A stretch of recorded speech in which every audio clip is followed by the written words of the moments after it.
So here's our video for our project that we did this year. We focused on writing and math, mainly in 7th and 8th grade, since those are the grades that we teach. We chose to do writing and math because that's something that we find the students struggle with, not only on the PSSAs, but in general as they try to explain problems throughout the year or whatever it is that we ask them to do. And we don't typically use or have enough time to do writing as much as we'd like to throughout the year in our lesson. So we wanted to also make sure we focused on writing and math and the actual components and skills the students need, and not just assigning them things with writing versus actually going through what techniques and skills they should have. So we used a program called Step Up for Math, which is mainly focused on writing and math, and it correlates to a program for an English language writing, but we used the math version. So we didn't follow it completely, but we used a lot of their components, and we'll show you some of the things that we used from it. And that's basically where we pulled our stuff from, because it's a research-based program, so that was helpful when we went to do our project. One other thing was that we just focused on our Tier 1 kids to kind of focus our group size smaller. So we just did our Tier 1 students, and that's who got assigned these assignments. So we're going to look at all of those different things as we go through our presentation. Okay, so this is this was actually our first assignment that we assigned to the students. This isn't the actual math problem, but this is the writing assignment as far as the structure, as far as how we wanted them to fill out completing the problem. So this was assigned twice with leveled problems. We used a primary example first, so primary being a little bit easier, just to kind of tier them up into a more difficult mathematical problem. But we used this same template, if you will, for the second one. So this was worked on. So this was the first assignment. Then our second one we worked on was working on specifically topic sentences. So again, this was very structured for our assignment one. Then we worked on topic sentences. Then the third one that we did was kind of having them wrap up everything and just writing a mathematical process in paragraph form. This includes the details of numbers and operations, using math vocabulary. So again, this was assigned twice to our Tier 1 students. So this was the third assignment that we assigned the students as we led up to the different assignments as we tiered them. So as Katie just talked about how we gave them sort of a leveled problem, we did the same thing with these practice guides. So once we had gone through how to write a topic sentence and look at it and how to actually explain your work when you solve a problem, then we kind of gave them a framed response on the left. That was the first time we assigned it. We gave them a problem that was a little more primary level, just so they could be practicing the actual, not the solving of it, but just the actual work and explanation. So we gave them just this template to use, so they were able to write all their work in the steps there with the facts, and then we gave them sort of a guided framed response for a paragraph to use. So some of the students did well with it, and some students didn't really need that framed response for the paragraph, so we did let them, if they wanted to, they could just write their own paragraph, but it was just a way to kind of show them this is how you would set up a paragraph that would be really well thought out to explain your work. The template on the right is the last assignment that we have given the students, and this was to kind of sum up our whole series of the writing and math assignments. So it was again a practice guide, but as you can see here, there was very little guided anything for the students. It was more just a place for the students to put their answers. So they had to solve the problem on the left side, which was more of an intermediate middle school level problem. And then on the right, they were just writing their paragraph. And we kind of gave them prompts of, reminding them how to write their topic sentence. These are some words you might want to use as you transition throughout your paragraph. But they had to do all that. So we are actually just currently getting those assignments in and grading them, so we don't have any data on those, and we'll look at that later, but that is the last thing that we assigned the students in our writing and math series. So the one thing I do want to piggyback off of what Dawn just said, the one thing that we did notice with the writing it all out into a paragraph is that they were writing very generic sentences. They were actually forgetting to put the actual mathematical content into the paragraphs. So that is just one observation I want to throw out there that is something that we can use to our, use to our advantage next year to kind of teach them and guide them next year. So just wrapping up exactly what we did with the assignments. We did assign one assignment in each progress check for marking period 3 and marking period 4. So that's kind of the general how we set that up. And again, it was just for our Tier 1 students. So we had the Writing and Math Explain 1, which was the primary word problem.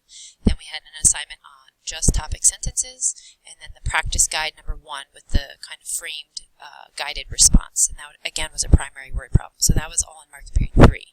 Then in marking period 4, which we're currently in, we did the Writing and Math Explain number 2, and that was more of an intermediate word problem, more of a middle school level. And then our practice guide number 2, which was the framed response, kind of wrapping everything up that we did for this CPP.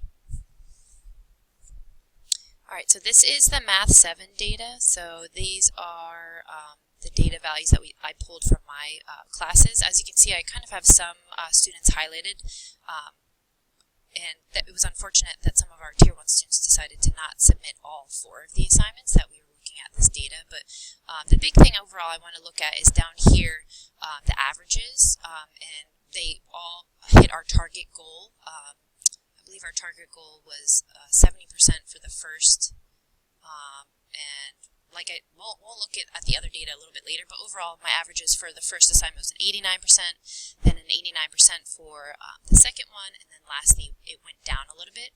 So as you can see, as we brought into the mix the kind of the intermediate content,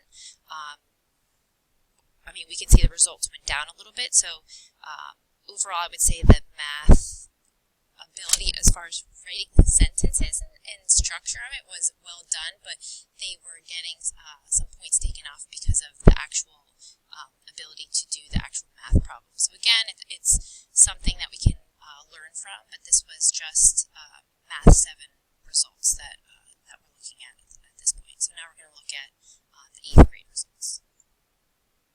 Alright, so here's the 8th grade results, and as you can see, it's set up the same way as we did for 7th grade. The 2 different writing and math, just the explain where they were working on just explaining each step, and then the framed response where we had kind of the guided paragraph, and then the last one, which we haven't, I haven't really received all of those, and they're not graded yet. We're still working on that. So I just focused on the first 3. My percentages were a little lower in some areas. So the first 2 actually were the same, 86%, and then my the third assignment, which was really the first framed response, was actually pretty high at 94%. So like Katie was saying, some of this could be due to the content, which 8th grade, they would be at a higher level at this point in the year as well. It could be just the students who submitted, because those percentages are only including the students that completed the assignment. And then the other thing could just be differences in grading, just how I graded it versus how Katie graded it. So we did use a rubric, and we'll get into kind of how we divided that up a little bit, but it could just be a difference in grading too and how you look at the problem. So either way, we think the students did pretty well overall with the percentages that came in, so we were happy in that sense. Okay, so here's a more visual of the results for my 7th graders. So the top left, you see the Writing and Math Explain number 1, and it's all color-coded, advanced, proficient, basic, and below basic. So you can see that quite a few got between advanced and proficient, which obviously, as we know, pertaining to the PSSAs, that is our overall goal. So overall, the percentages were pretty good in that. And then the second assignment right below that is the practice guide number 1. And again, you can see my percentages, the advanced and proficient, the blue and the green there. Still very high percentages, which I don't have anything to compare that second one to right now, because those are the ones I'm currently grading. But if we look at the top right, that's again comparing my Writing and Math Explain number 2. Again, the advanced overall, the percent went down a little bit, but then you can see my proficient percent went up. But in general, the overall between those two groups, pretty high overall, which obviously I'm happy about as far as seeing that they were able to take, the guided steps that we'd given them and kind of go with that. So again, that's obviously the goal. But if we bring into the mix as far as talking about the different ways that me and Mrs. Kang, I don't know why I'm calling her that, Dawn, as far as the way we graded it, that could also come into play as far as maybe on the second explain, I graded it a little bit tougher, and that's why my percentages went down. That's definitely a possibility. So now we're going to take a look at Dawn's 8th grade. All right, so here's 8th grade results for the charts. And one thing I did want to mention as well, these charts are only including students who did all 3 of the first assignments that we had data for. So obviously doesn't include the 4th, and it doesn't include anyone that just submitted 1 or 2 of the assignments. So this data, that's true for the 7th grade charts you just saw, is just for students who completed all 3. So we wanted to make sure we were tracking the progress of all those students, which is what we're going to actually apply to our SLOs as well.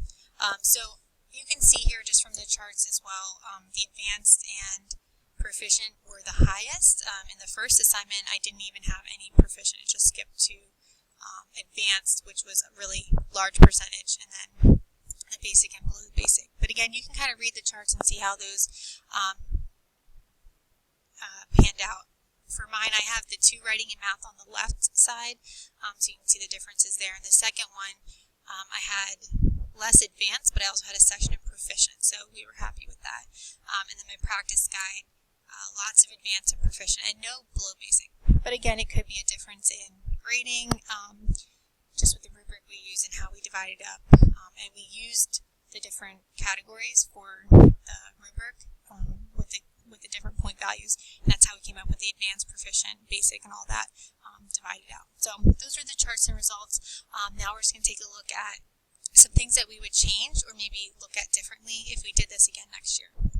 So here's what we would change, looking at just some things that we found maybe were some discrepancies or things that came up. So the first thing for the explain problems that we did, since our results showed that overall they did worse the second round, we think that we should have assigned maybe a harder math problem first with more guidance, and then the second problem completed with less guidance. Could be a little easier math problem to really see how they can apply their actual writing skills with math, or maybe keep it even sort of an on-level problem both times, but have more guidance the first time like we did, and then less the next time. The next thing we thought, maybe keeping the templates the same throughout all the different writing samples to allow for more consistency for the students. We're not sure if that kind of stumped any of the students when they got to it, just kind of changing it, the template every time. The next thing we wanted to look at was including our CPP from last year that we did, which was on High Five Fridays with the writing and math. So we focused on different topics that we thought they needed to work on for PSSA skills, and also include writing and math through those, and do both for next year. And the last thing we would do, which wasn't really something that I guess we would choose, but or wasn't really something that we stopped from doing, but we definitely start this earlier in the year so we can pull more data and we'd be able to expose more kids through the strategies and processes, and be able to apply it to maybe more than just tier 1 by doing it throughout the year, because then we could have more time to apply it to more of the tiers and more of our students. So those are just a few things we would change, and we've also mentioned the grading with the rubric. That was definitely something that we might want to focus on, that we would change as well. So that was our project that we did this year for writing and math. We hope that you enjoyed our presentation.